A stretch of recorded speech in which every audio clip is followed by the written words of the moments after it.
এবারের রমাদানটা কেন জানি চোখের পলকে চলে যাচ্ছে। আগের সময়টা অন্যরকম ছিল, যখন রমাদান আসার আগে কি একটা আনন্দ, কি একটা এক্সাইটমেন্ট। রমাদান চলাকালীন সময়ও কত আনন্দ, কত আয়োজন, সেহরির সময়, ইফতারির সময়। আর এখন ওই সকল জিনিসগুলো আর চোখেই দেখা যায় না, কেন জানি সবকিছু হারায় যাচ্ছে। ঈদের আগ মুহূর্তে কত তোড়জোড়, কত এক্সাইটমেন্ট, কেনাকাটার প্রতি আলাদা একটা ভালোবাসা ছিল। কিন্তু এখন সেই জিনিসগুলো আর নাই।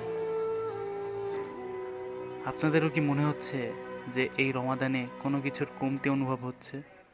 যদি আপনাদেরও মনে হয় তাহলে নিচে কমেন্টে জানাই দিন।